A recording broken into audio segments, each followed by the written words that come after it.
नमस्कार, मैं राणा यशवंत आपका स्वागत करता हूँ।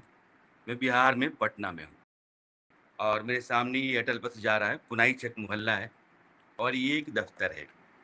गर्मी बहुत अधिक है, पंखा चल रहा है लेकिन उसका असर हो नहीं रहा है और पसीना अपना काम कर रहा है। शरीर को यहाँ गर्मी महसूस हो रही है। पटना जिस काम से आया था वो काम हो गया लेकिन बेल्ट्रॉन के जो हमारे साथी हैं, उनको ये पता चला कि मैं पटना में हूँ तो उन्होंने कहा कि आप कम से कम एक बार बात तो कीजिए। इतने लंबे समय से आप बातचीत करते रहते हैं, हमारी आवाज़ उठाते रहते हैं, हमारी माँगों को आपने रखा है। लाज़मी है कि जो हमारा हक है, हमारा अधिकार है, वो मिलना चाहिए और मुझे हमेशा लगा कि 20,000 से ज़्यादा की तादाद में जो लोग काम करते हैं बिहार में और डेटा एंट्री ऑपरेटर के तौर पे काम करते हैं, अलग-अलग महकमों में काम करते हैं, ज़िम्मेदारी का काम। आप हट नहीं सकते हैं, बिहार में जितने भी लोग हैं, किसी भी स्टेट में आप हैं, डेटा डेटा एंट्री ऑपरेटर जितने भी लोग हैं, उनकी ज़िम्मेदारी का एहसास आपको है। ये सब साथी बैठे हुए हैं चूँकि हम रिकॉर्ड करने के मोड में हैं और मेरा लैपटॉप है, मेरी टीम मेरे साथ नहीं है। तो हमने कहा कि बारी-बारी से आप सब मेरे साथ बैठते रहो और अपनी बात कहते रहो। आपका नाम क्या हुआ? प्रितोष। अब प्रितोष आप 3-4 दिन पहले एक हमारे साथी हैं, उनकी वाइफ़ जो है वो जल गई और अभी वर्तमान में वो अस्पताल में हैं। उनके पास भी पैसा नहीं।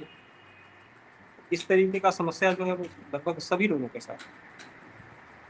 ये ह्यूमैनिटेरियन ग्राउंड पे भी ये सोचना चाहिए, ये कोई खैरात तो है नहीं। इन सब लोगों को आपने अपने दफ़्तर में रखा है, आप काम लेते हैं और आप बेमुरौवत काम लेते हैं। आपने यह भी नहीं कहा कि आप मेरे कर्मचारी नहीं हैं, इनके बगैर आपका काम चल नहीं सकता है। 4 महीने हो गए आपने वेतन नहीं दिया, एक आदमी के परिवार में 7 लोग हैं, 7 लोगों का परिवार अकेले चलाते हैं, रोज़ी-रोटी का ज़रिया आप हैं और 4 महीने अगर आपने वेतन नहीं दिया है, तो पटना शहर में एक परिवार का व्यक्ति अपने 7 लोगों के मेंबर वाले परिवार को कैसे रख रहा होगा? दफ़्तर रोज़ का आना-जाना है, बाकी परिवार के खर्चे रुकेंगे नहीं। दूसरा कि जो सुना रहे हैं कि किसी की पत्नी अगर जल गई हैं और वो अस्पताल में हैं, इलाज तो आपसे वो कहीं से भी रियायत की गुंजाइश नहीं देता है। ना वो कहेगा ठीक है हम अगले हफ्ते इलाज करवा लेंगे या 2 हफ्ते बाद करवा लेंगे, आप तब अपना इंतज़ाम कर लीजिए। तो ये सब ऐसी ज़रूरतें होती हैं जो आपके ऊपर मुसीबत की तरह आन पड़ती हैं और वो आपके पास पैसा हो या ना हो, उनका जो उनकी जो ज़रूरत है इलाज की, वो आपको पूरा करना है। अब कैसे करेंगे? आप आइए अब, कोई भी आ जाइए आप। यहाँ बहुत सारे बेल्ट्रॉन कर्मी हैं और हमने कहा कि ठीक है, इनके दफ़्तर का समय खत्म हो गया है। तो खत्म होने के बाद इन्होंने कहा कि सर दिन में बात तो कर नहीं सकते हैं, दफ़्तर का समय होता है। तो दफ़्तर के का समय खत्म होने के बाद बात करेंगे। ठीक है, दफ़्तर का टाइम खत्म हो जाता है तभी बात करते हैं। तो ये बातचीत उसके बाद मैंने कहा कि आप लोग आइए रिकॉर्ड करते हैं। हाँ, बोलिए। मेरा नाम रघुनंदन कुमार है। पिछले 4 महीने से हमारा सैलरी नहीं मिला है, जिसके कारण हमको घर चलाने में काफ़ी कठिनाई हो रही है और हम अपने घर के इकलौते कमाने वाले हैं, जिसमें हमारे मम्मी-पापा, 2 बच्चे, मेरी एक वाइफ़, मैं खुद। पटना से 15 किलोमीटर दूर हमारा घर है, आवास है, जिससे आने-जाने में भी हमको काफ़ी कठिनाई हो रही है। हुँ। क्योंकि पहले से ही हम बगल वाला से लगभग उधार लेकर के अपना घर का खर्चा चला रहे थे। अब तो अगला भी जवाब देने लगा है कि कुछ-कुछ पैसा दीजिए। हुँ। अभी विकट स्थिति है, अब इसमें हमको समझ में नहीं आ रहा है कि क्या करें? हम अपनी बात सरकार तक पहुँचाना चाहते हैं कि फिलहाल तो वेतन बहुत बड़ा मुद्दा है, इसको जल्द से जल्द इसको किया। ये जितने भी लोग हैं एक नई व्यवस्था है, नई सरकार है और सम्राट चौधरी की सरकार से मैंने ये उम्मीद की थी और जैसे सरकार बनी थी, तो मैंने कहा था कि बेल्ट्रॉन के जितने कर्मचारी हैं, या तो आप एक झटके में सबको बोलिए कि आपको ज़रूरत है नहीं। आप स मुझसे मुझे काम नहीं लेना है, आपका विकल्प मेरे पास मेरे राज्य सरकार के कर्मचारी हैं। बात ठीक है? आप हटा दो। अगर आप इनके बगैर नहीं चल पा रहे हो, इनसे पंचायत से लेकर के सेक्रेटेरिएट तक में काम ले रहे हो, हाई कोर्ट से लेकर के और बाकी ब्लॉक तक का काम करा रहे हैं, तो फिर वेतन क्यों नहीं देंगे? और राज्य के भीतर बाकी सरकारी कर्मचारियों को वेतन जा रहा है, तो बेल्ट्रॉन के कर्मचारियों को आप वेतन क्यों नहीं दे रहे हैं? और बेल्ट्रॉन एग्ज़िस्ट करता है, अगर करता है और बेल्ट्रॉन के ज़रिए आप हायर करते हैं, ये सब लोग सरकारी दफ़्तरों में बैठने वाले ठेके के कर्मचारी हैं। आपको कॉन्ट्रैक्ट पे रखा गया है, आपको कभी भी निकाला जा सकता है। सबसे ज़्यादा अगर बेमरौवत तरीके से किसी से काम लिया जा रहा है बिहार में, या जिनके साथ दोयम दर्जे का या भेदभाव वाला बर्ताव है, बेल्ट्रॉन के कर्मचारी हैं, 20,000 से ज़्यादा हैं। और मैं बार-बार कहता हूँ कि ये सब टेक्नो सेवी लोग हैं, टेक्निकली इक्विप्ड लोग हैं, और इनके ज़रिए ही हम डिजिटलाइज़ेशन के प्रोसेस को बढ़ा रहे हैं सरकारी दफ़्तरों में, और डेटा एंट्री इनके ज़रिए हो रही है। ये बहुत तुर्रम खा काम करना ही नहीं, लेकिन जो प्रोग्रामर्स हैं, वो भी इसी बेल्ट्रॉन के तहत हायर होते हैं। जो स्टेनोज़ हैं, वो भी इसी के तहत हायर होते हैं, और डेटा एंट्री ऑपरेटर हैं, वो भी हायर होते हैं। अब आप में से कोई कुछ कहना चाहता है, तो आप आ जाओ। बोलिए। मेरी स्थिति बहुत अभी दैनिक खराब हो गई है, क्योंकि मेरे घर में कमाने वाला एक हम ही थोड़ा ऊँचा बोलिएगा। हम ही है, हुँ। और मेरी पत्नी को साइकोसिस है, ठीक है। हाँ। और उसका इलाज में मेरे को हर महीने पैसा खर्च हो रहा है, और 3 महीना से सैलरी नहीं मिला, जिसके कारण से हम बहुत दयनीय स्थिति में चले गए। अब उसके दवाई के लिए पैसा नहीं है मेरे पास। अब किसी उधारी, अभी तो 3 महीना उधारी लेके चला लिए काम। अब पैसा नहीं है मेरे पास, अब कोई देने के लिए तैयार नहीं है। अब हम क्या करें? अब सरकार पेमेंट नहीं कर रही है, तो क्या करें, अब बताइए। इनको आपने सुना, पत्नी को साइकोसिस है, तो लाज़मी है कि इलाज तो कराएँगी। अब उसका कंटिन्यू 1 साल तक हाँ, पता है। चलना है। ये ऐसी बीमारी है जिसमें लंबे समय तक आपको इलाज लेना पड़ता है, आपको दवा करनी पड़ती है, और दवा नागा हो जाए तो उसका भी असर होता है। 2 दिन से पत्नी दवा नहीं खाई और बोल रही है कि हमको थोड़ा सा दिक्कत आ रहा है, तो अब किससे अब उधारी ले, किससे क्या करें, अब कुछ समझ में नहीं आ रहा है। ये रोड किनारे बैठ के भीख मांगते लोग तो है नहीं, और बिहार की सरकार एक ज़िम्मेदार सरकार है। सम्राट चौधरी ने अगर बिहार को आगे ले जाने के लिए पता नहीं कितनी तरह की योजनाएँ तैयार की हैं।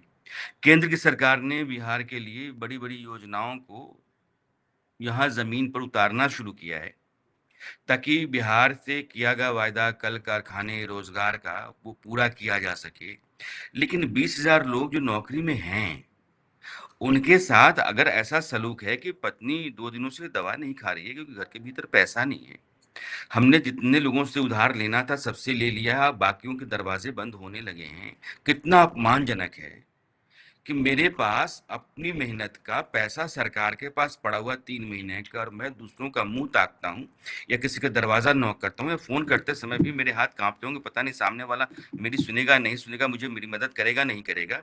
पत्नी के दवा क ज़रूरी है, घर में राशन-पानी ज़रूरी है, जो लोग किराए पे रहते होंगे पटना शहर में, उनको किराया देना ज़रूरी है।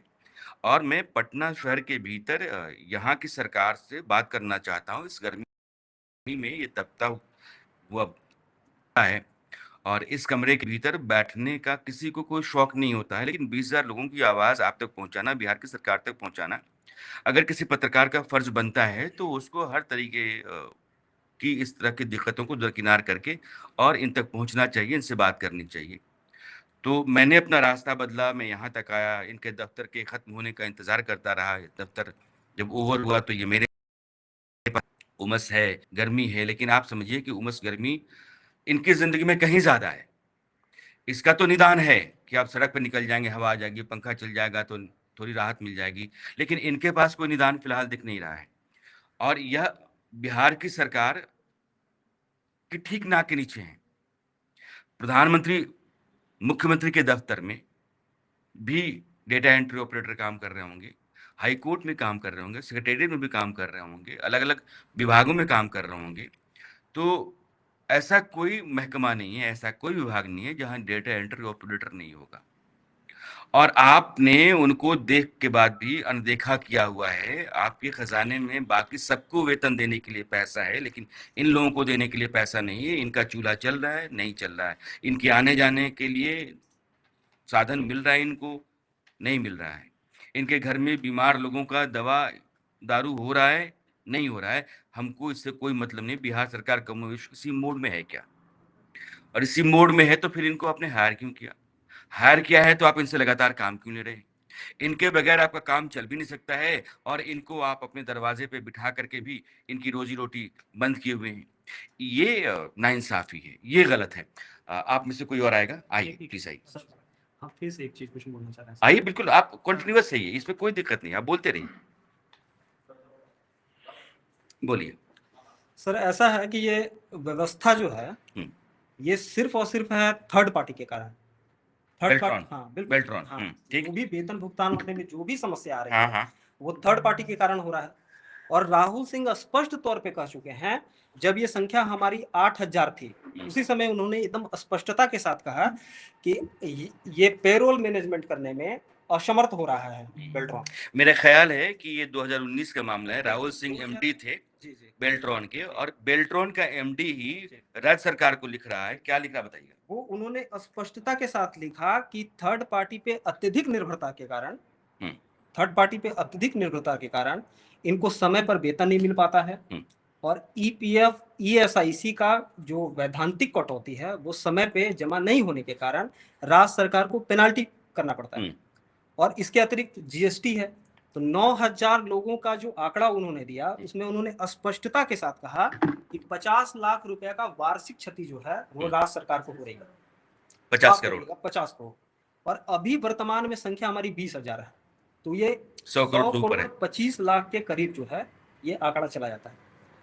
उन्होंने स्पष्टता के साथ कहा कि इनका भुगतान सीधे विभाग स्तर से होना चाहिए, और यदि विभाग स्तर से भुगतान होता है तो हमारी सारी समस्या जो है वो चंद मिनटों में समाप्त हो जाएगी। बेल्ट्रॉन जो है वो बिहार सरकार का पीएसयू है, और बेल्ट्रॉन के जरिए यहाँ के जितने डेटा एंट्री ऑपरेटर होते हैं उनकी नियुक्ति होती है। लेकिन बेल्ट्रॉन एक और बैसाखी के साथ चलता है, उसका नाम है उर्मिला। उर्मिला एक अलग तरह की कंपनी, प्राइवेट कंपनी है, और दरअसल मैन पावर सप्लाई का काम उर्मिला बेल्ट्रॉन करता है। बेल्ट्रॉन इम्तिहान लेगा, आप तो समझिएगा, एग्जाम लेने के सारे तौर तरीके वही हैं जो स्टेट गवर्नमेंट एम्प्लॉयज के लिए लागू होते हैं। वही नियम है, वही कायदा है, वही पूरा प्रोसेस है। लेकिन जब सब कुछ हो जाएगा तो वो कागजी कार्रवाई जो है वो उर्मिला करेगा। ये मेरा आदमी बेल्ट्रॉन जो है वो अलग विभाग में डालता है। यानी कि आपने एक अलग से गलियारा बना दिया, वो निर्मला से होकर के बेल्ट्रॉन का अपना कोई काम है, तुम दूसरा काम करो यार, पीएसयू हो तो। अलग अलग डिपार्टमेंट्स में अगर डेटा एंट्री ऑपरेटर चाहिए तो आप एक ज्वाइंट एग्जाम करवाइए, बीपीएस जरिए का। टीचर्स का होता है ना, पूरे बिहार में टीचर्स का अपॉइंटमेंट बीपीएस एग्जाम लेता है। आप डेटा एंट्री ऑपरेटर के लिए किसी बॉडी से एग्जाम लीजिए, अलग डिपार्टमेंट को डाल दीजिए। अब बेल्ट्रॉन से लाते हो, उर्मिला लेकर के आता है, उर्मिला को आप कहते हो कि ये सैलरी ले जाओ। अब बेल्ट्रॉन सैलरी भेजता है उर्मिला को, उर्मिला सैलरी भेजता है इन लोगों को। उर्मिला 550 रुपये पर आदमी की सैलरी बनाने के लिए काटता है। 20,000 लोगों की सैलरी 550 रुपये से करोड़ रुपए से ऊपर तो हर महीने खाली सैलरी लिखने के लिए और पहुंचाने के लिए करता है। उसके अलावा जो सरकार के अलग अलग मदों में इनका ईपीएफ पीपीएफ जो कटता है वो देर से जमा होता है बेल्ट्रॉन के जरिए। तो देर से जमा होगा तो उसका ब्याज लगता है, ब्याज भी सरकार का। तो यानी कि मैं एम्प्लॉय भी हायर करता हूं, मैं जो पैसा देता हूं उसमें उर्मिला को बेवजह का देता हूं। बेल्ट्रॉन की एक बॉडी हमारी पीएसयू का बहुत सारा काम करने के लिए, यार तुम कुछ और भी करो, आर&डी का काम करो, टेक्निकल जो इन्हांसमेंट है इस बिहार के भीतर वो कैसे होगा उस पर काम करो। तुम आदमी हायर करने ठेकेदारी काम लेके बैठे हुए हो। तो ये तो एक तरीके से कॉन्ट्रैक्टर हो गया। सर इसमें एक चीज हम ये कहना हाँ चाहते बोलिए। हैं कि बेल्ट्रॉन का ही विज्ञापन निकलता है, बेल्ट्रॉन का फॉर्म भरते हैं, एग्जाम देते हैं टीसीएस जैसी संस्था से, जो अन्य सरकारी संस्थानों के लिए जो परीक्षा के लिए प्राधिकृत है उसके माध्यम से हम परीक्षा देकर आते हैं। 100 बिंदु का आरक्षण रोस्टर का पालन होता है, और तमाम सारी प्रक्रियाओं के उपरांत हमारी बहाली होती है। तो यहाँ थर्ड पार्टी का कोई विषय ही नहीं है। और जब ये स्पष्टता के साथ राहुल सिंह ने लिख कर दिया है तो राज्य सरकार को गंभीरता पूर्वक इस पर विचार करना चाहिए, और सीधे विभाग स्तर से हमारी भुगतान होनी चाहिए, ताकि हमारा और राज्य सरकार को तो पैसा बचेगा ही, उसके साथ साथ समय पर हमको भी हमारा पारिश्रमिक भुगतान हो पाएगा। नया जो लेबर कानून आया है वो भी कहता है कि आप इस मंथ का पैसा जो है अगले मंथ के 7 तारीख तक प्रोवाइड कर पाते हैं। और अभी जब वर्तमान स्थिति पे हम लोग देखेंगे तो 4 माह हो गया, 1 अप्रैल से वो लेबर कानून जो है वो लागू हुआ है, और अब तक हम लोगों को वेतन नहीं मिला। तो हम जो अपेक्षा कर रहे हैं राज्य सरकार से, हम चाहते हैं कि राहुल सिंह के पत्र को एज इट इज वो लागू करें। इससे राज्य सरकार को भी फायदा है और कर्मचारियों को भी फायदा है, आंशिक ही फायदा है, पर कर्मचारियों को भी फायदा है कि उनको सीधे ये भुगतान प्राप्त होगा और यथाशीघ्र प्राप्त होगा। सम्राट चौधरी जो हमारे सरकार बने हैं, हम्म, मुख्यमंत्री ने बने हैं, वो बहुत सारे मतलब सुधार ला रहे हैं। तो हम भी यही कहना चाहेंगे कि जो हमारी प्रक्रिया है जॉब की, इसके कारण इसमें जो हम लोग जो थर्ड पार्टी से हैं, तो काम तो हम सरकारी के तरह ही आप कहाँ से हैं, किस जिले से हैं? हमसे पटना है जिले से। पटना से। घर में कितने लोग हैं? घर में तो सर माँ बाबूजी से 7 लोग हैं। 7 लोग हैं। Yes. कितने साल से आप काम कर रही हैं? सर यहाँ हम 8 साल से काम कर रहे हैं। 8 साल से काम कर रही हैं। 18 से सर हमारी ज्वाइनिंग। और आप कहती हैं कि थर्ड पार्टी होने के चलते आपको दिक्कत है। हाँ। क्या दिक्कत?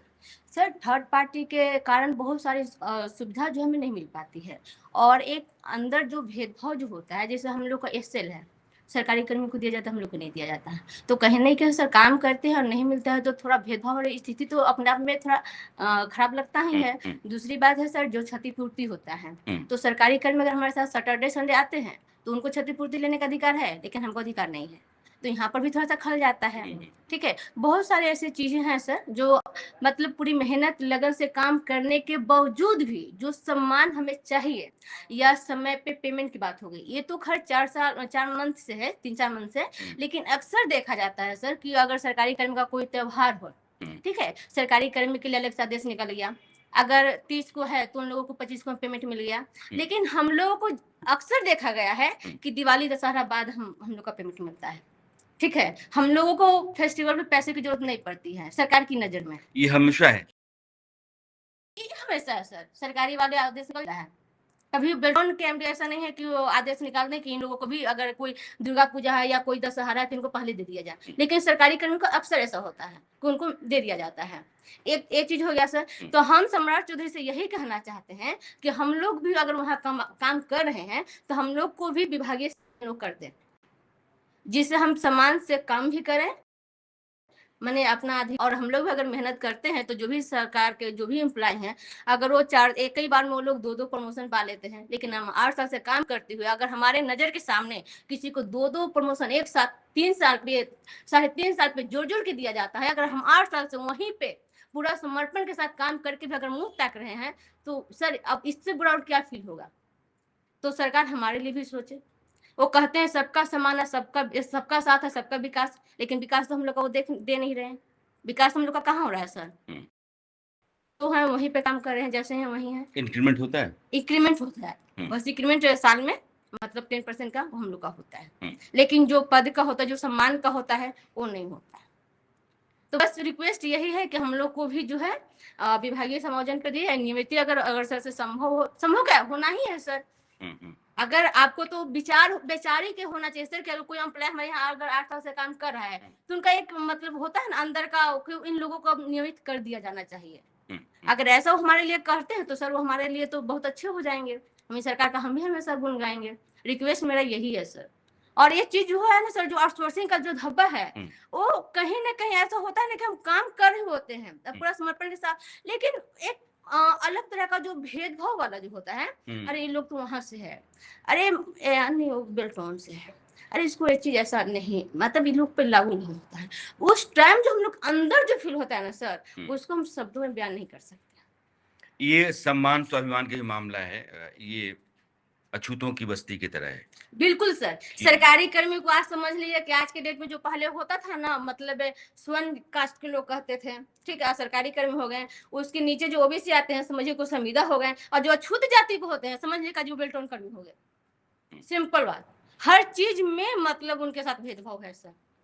अब आप कहती हैं कि होली हो, छठ हो, दीपावली हो, सरकारी कर्मचारियों का वेतन मिल जाएगा, लेकिन बेल्ट्रॉन के कर्मचारियों को, चूंकि बेल्ट्रॉन जो ना संविदा पर ठेके पर हायर किए हुए है, सरकारी दफ्तरों के भीतर सरकारी कर्मचारियों के साथ बैठ करके काम करने वाले लोगों के साथ भी भेदभाव आप करते हैं। उनके लिए छठ दीपावली की चिंता है, लेकिन इन लोगों के लिए आपको चिंता नहीं है। जाहिर है कि वो सरकारी कर्मचारी हैं, तो उनको जो सुविधाएं सहूलियतें मिलेंगी कानून के तहत, नियम के तहत, वो आपको नहीं मिलती हैं। और प्रमोशन अपने सामने ही आप उसी दफ्तर के भीतर मिठाइयाँ खाते हैं, तालियाँ बजाते हैं, लेकिन आप मान के चलते हैं कि मेरे हिस्से में यह अच्छा दिन कभी नहीं आएगा। तो ये जो अपमान का है, ग्लानि का है, और बार-बार एक तरीके से प्रताड़ना का है कि यार कब तक 20 साल हो गए होंगे, 8 साल आपको हो गए। तो ये 20,000 लोग, मैं सम्राट चौधरी जी, आप मुख्यमंत्री हैं और ये सवाल मैं लगातार बहुत लंबे समय से उठाता रहा हूँ। मैं चाहूँगा कि आप बेल्ट्रॉन कर्मियों को एक बार इनके बारे में बहुत ही गंभीरता से विचार करें, ईमानदारी से सोचें कि ये लोग काम कर रहे हैं, तो ये किस तरह का काम करते हैं? कितना ज़िम्मेदारी भरा काम करते हैं? और इनके साथ जो कुछ भी होता रहा है, उसका कोई वाजिब कारण है क्या? इतने लोगों को परमानेंट किया गया, अलग-अलग विभागों में, हज़ारों हज़ार की संख्या में रातों-रात लोग परमानेंट किए गए। इनके साथ भी एक नियम कायदे के साथ कि 60 साल तक की उम्र में जितनी जितनी भी आपकी सेवा बची हुई है, उसके बाद आप रिटायर हो जाएँगे, सरकारी कर्मचारी माने जाएँगे। सरकारी कर्मचारी की जो सुविधाएँ हैं, सहूलियतें हैं, वो आपको मिलती रहेंगी आज से। जिसकी नौकरी 25 साल बची हुई है, 25 साल, जिसकी 2.5 साल बची है, 2.5 साल। लेकिन होना चाहिए। ये सम्मान स्वाभिमान का मामला है। कि हम हाँ, उनके यहाँ काम कर रहे हैं, उनके दफ्तरों में काम कर रहे हैं, हमारे उज्जवल भविष्य के बारे में कौन सोचेगा? अगर मुख्यमंत्री नहीं सोचे तो? बिल्कुल। हम लोग बिहार के बाहर आप आ जाइए।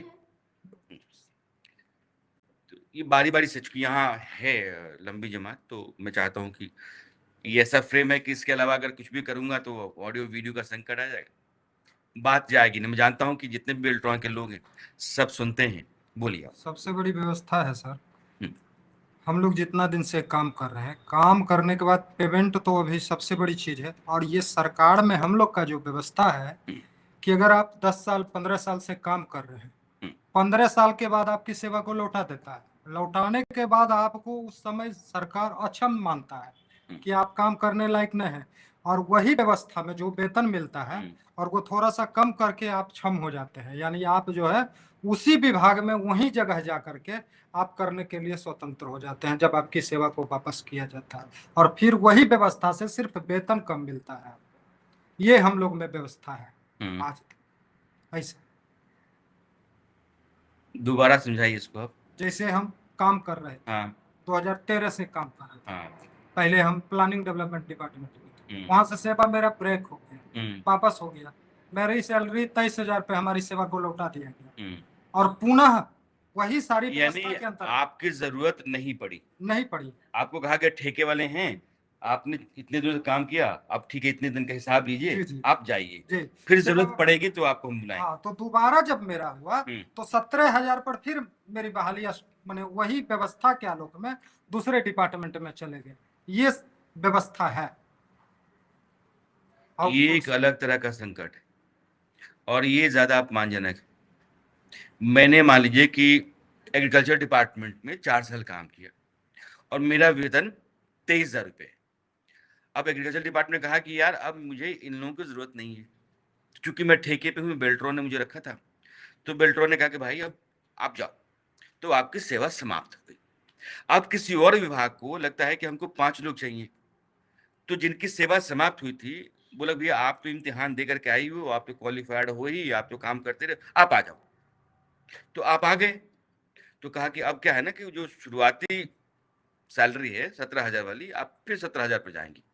यानी कि 4 साल, 5 साल काम करने के बाद आप 23,000 पहुँचे थे और 5 साल आपके गए शून्य, 8 साल काम करने के बाद 8 साल काम करने के बाद। जी, अब वो ज़ीरो हो गया, आप फिर वहीं आ गए।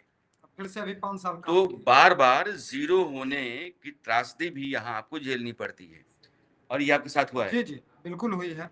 और वेतन की जो बात है, वेतन में अभी 4 मान लीजिए 2 बच्चे हैं, स्थिति ऐसा हो गया कि बच्चे लोग का एडमिशन बिना पैसा का तो हो नहीं सकता है, और स्कूल में फी नहीं दिए हैं तो बच्चा जो है घर में बैठा हुआ है।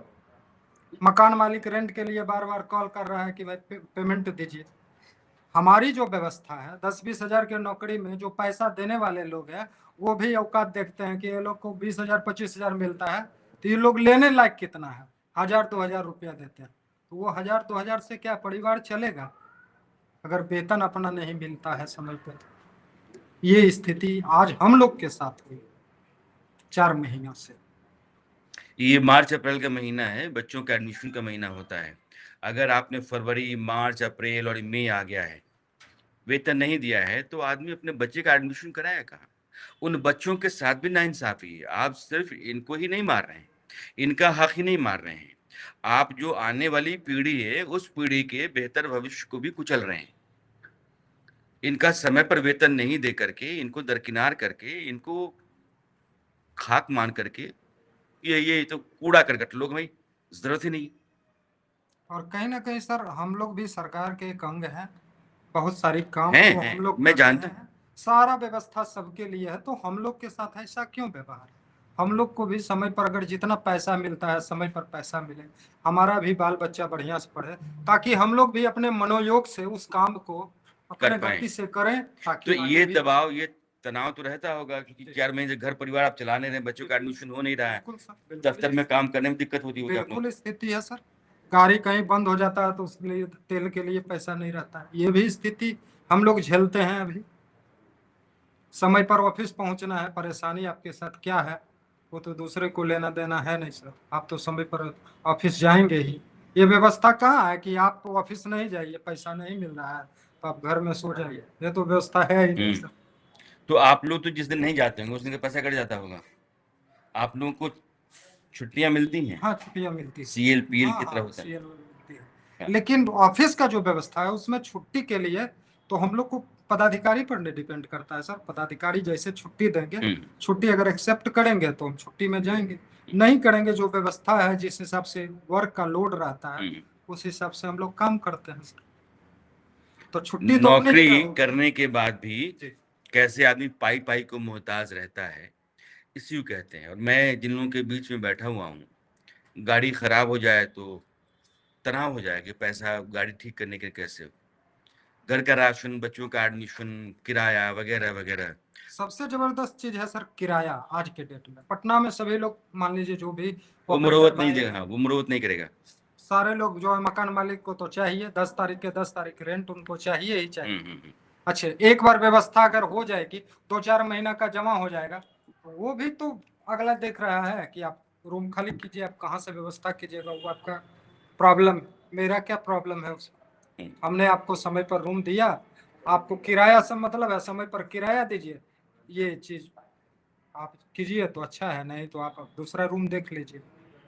ये सभी परेशानी हम ही लोग के साथ है आज के दिन, क्योंकि वेतन रुक जाना ये बहुत बड़ी समस्या है और पता नहीं किस कारण से वेतन सेवा शर्तों को लेकर के इनके साथ नाइंसाफी तो होती ही रही है। वेतन रोक करके इनकी जिंदगी को बहुत बड़ी मुसीबत में डाल दिया गया है, और मुझे लगता है कि ऐसा नहीं होना चाहिए। अगर ये जो निकम्मे निठल्ले लोग रहते हैं, आप किसी भी सरकारी दफ्तर में जाएंगे, आपका इनसे साबका पड़ जाता है, तो इनके ऊपर जो काम है वो काम किए बगैर इनको छोड़ा भी नहीं जा सकता है। तो अगर आप इस तरह के लोगों को सरकार के महकमों से जोड़ करके रखे हुए हैं, तो कम से कम वेतन तो इनका समय पे आप दे दें, ताकि घर चला सके। आपकी जरूरत के हैं, आपके काम के हैं, 20 साल से आपने इनको ठेके पे रखा हुआ है। लेकिन ठेके पे रखने का मतलब ये नहीं कि ठेंगे पे रखे हैं आप, आपने ठेंगे पे भी रखा हुआ है, और ये ठीक नहीं। इसलिए बिहार में जो नई सरकार है सम्राट चौधरी की, उस सरकार को इन लोगों के बारे में गंभीरता से सोचना चाहिए। मुझे लगता है कि बेल्ट्रॉन कर्मी जो 20,000 से अधिक की तादाद में हैं, अगर 5-5 लोगों का परिवार, एक परिवार में 5 लोग मान लें तो 1 लाख से ज्यादा लोग हैं। 1 लाख लोगों की तादाद अच्छी खासी है, और 1 लाख लोगों के लिए आप सोच रहे हैं। तो आप एक बार सोचते हैं तो आप 1 लाख लोगों के लिए सोचते हैं। आप एक फैसला करते हैं तो 20,000 का नहीं है, वो 1 लाख लोगों के लिए फैसला है। आप 20,000 लोगों में 40,000 बच्चों के भविष्य का फैसला कर रहे हैं। आप 20,000 लोगों में 40,000 माँ-बाप के बुढ़ापे का फैसला कर रहे हैं। तो यह फैसला सिर्फ इन लोगों का व्यक्तिगत नहीं है और इनकी खातिर नहीं है, बल्कि ये उन सभी 1 लाख से ज्यादा लोगों खातिर है जो बेल्ट्रॉन कर्मियों के परिवार से जुड़े हुए हैं, और एक वाजिब मांग है। इनका हक बनता है, कम से कम काम करने वाले लोगों का सम्मान स्वाभिमान बचाए रखना हर आदमी का फर्ज बनता है, और एक जिम्मेदार सरकार का तो पहले कि वो जवाबदेह और जिम्मेदार सरकार है। और जिस तरह से इनके साथ हालात हैं और जिन मुसीबतों से ये दो चार हैं, मुझे लगता है कि ऐसे तो किसी को नहीं होना चाहिए, और ये सही स्थिति नहीं है। कोई और आप में से आएगा? आपको किस जाना है? आइए आइए।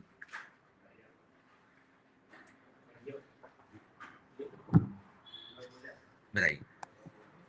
सर ठेका प्रथा का जो ये पूरा सिस्टम जो चल रहा है तो उस पर हम थोड़ा सा बताते हैं कि अभी माननीय सर्वोच्च न्यायालय में एक जजमेंट आया है, Jago Devi versus CWC central water commission का। कमीशन का तो उसमें वो जागो देवी हैं, वो अंशकालीन कर्मचारी हैं, मतलब दिन भर में 3 घंटा 4 घंटा काम करने वाले, और उसको सुप्रीम कोर्ट ने नियमित करने का आदेश दिया।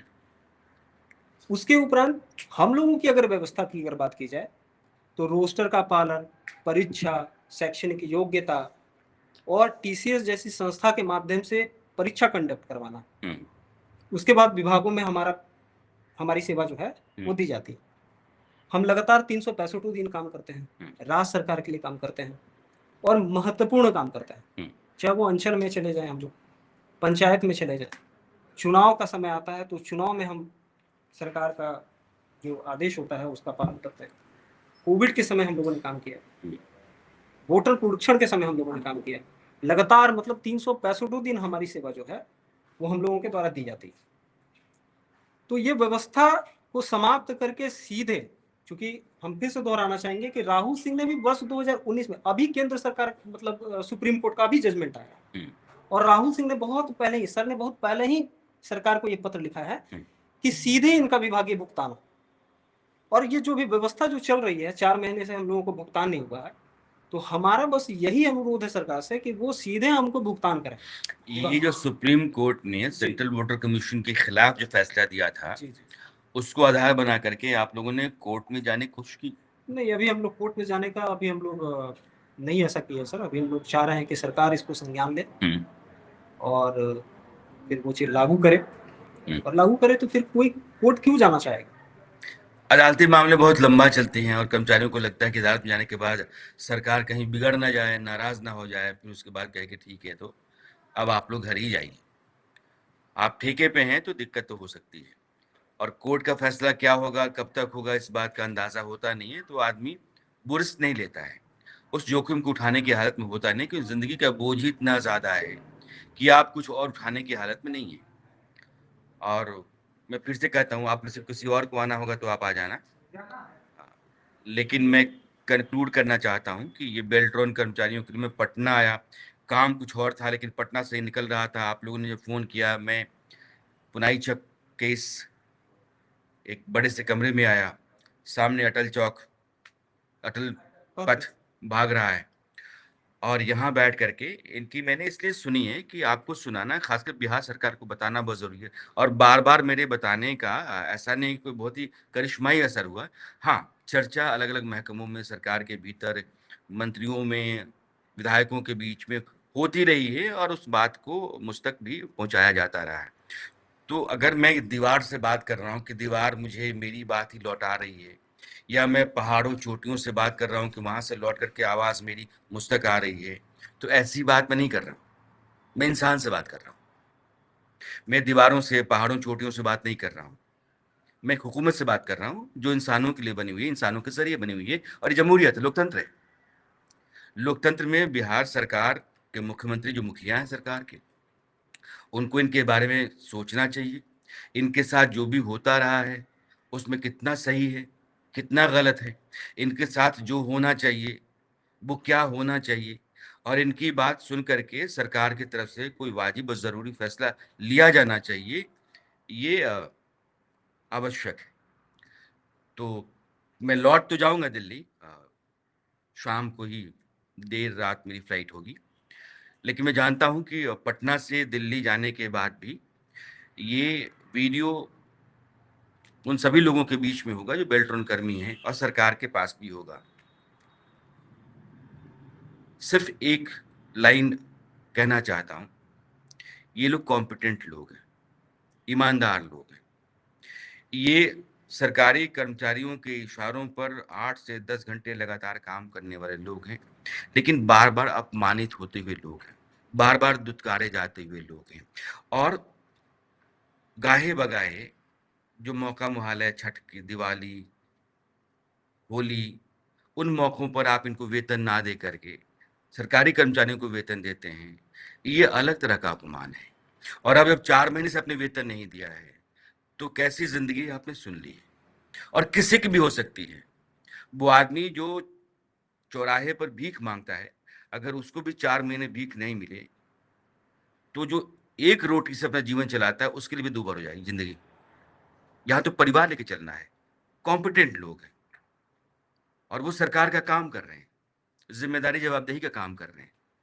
इसलिए एक फैसला जिसका इंतजार मुझे है और मुझे लगता है कि वो फैसला यह सरकार जो सम्राट चौधरी की है वो करेगी। थैंक यू, बहुत शुक्रिया।